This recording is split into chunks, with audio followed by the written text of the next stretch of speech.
This is supposedly a picture of one of the victims of the Tunisian beach massacre, and the position of the body between two loungers doesn't really make sense. Presumably the concept here is that she fell off one of the, after being shot, she rolled off one of the loungers into the gap between them, though she doesn't seem to be on the sand.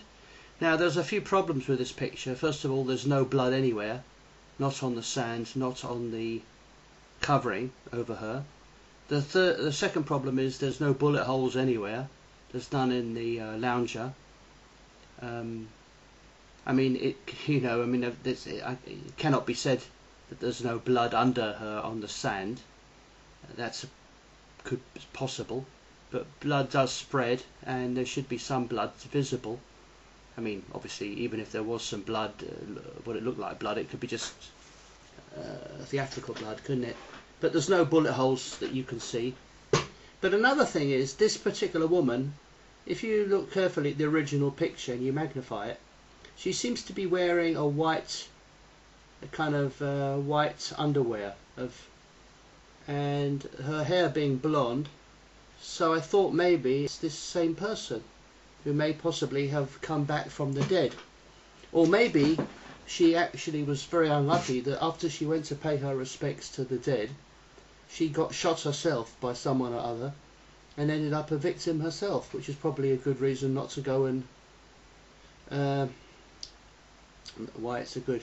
By the way, these flowers have been left with a message of why, warum. Warum is the German for why.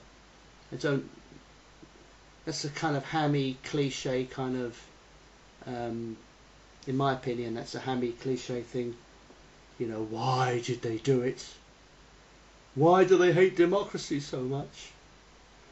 You know, it's like another senseless murder, mass murder by a Muslim and all the rest of it.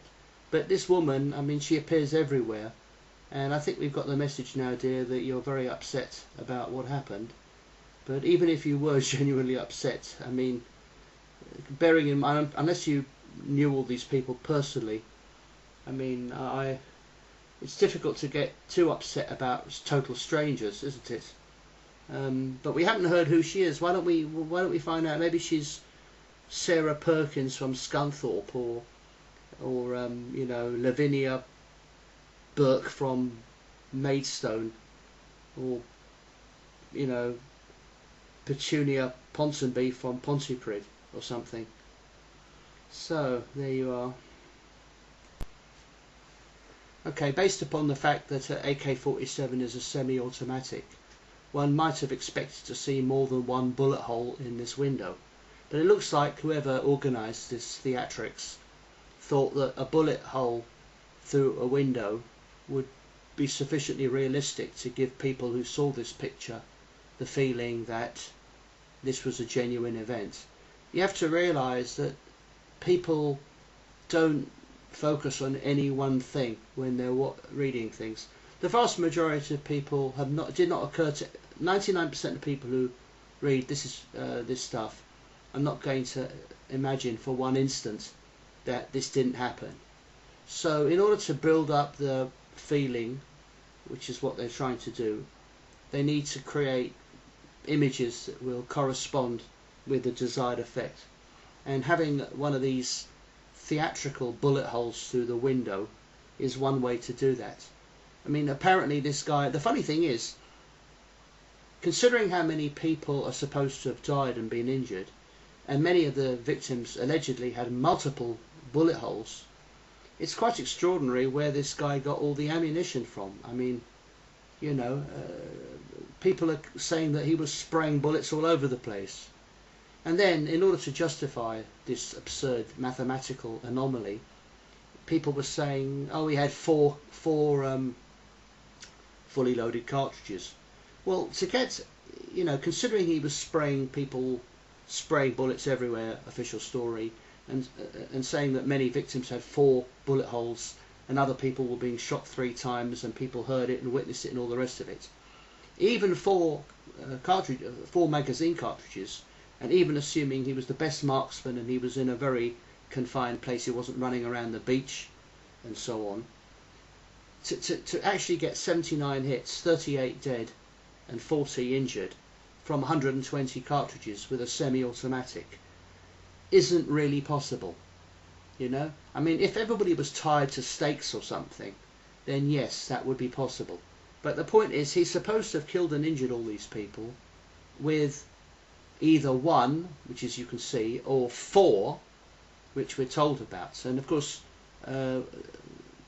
guns need to be, you know, magazines have to be fitted and so on, so there would always be a window of opportunity for someone to take him on. Look, this picture, I suggest that the woman we saw dead wearing a white, you could see it if you, a white underwear, is a crisis actress who not only plays the part of a grieving person, but also plays the part of someone who's dead. And I think if you look carefully at these British tourists, and it's trying to emulate what British tourists in foreign countries are, you know, you're in Tunisia on holiday, and now your holiday's been ruined by these pesky Islamic fanatics, and you're even sitting there in the lobby with a photographer outside, and there's a nice cartoonish hole in the glass. This is a fake. I think you must know that. I mean, the people on my channel know it, but let's get it out there to the general public. You can help me here, because I can't. Nobody likes the guy who blows his own trumpet, right? So unless of course you're William Hague. So the thing is, you know, tell people about my channel and what I'm trying to say, because we've all got a dog in this fight.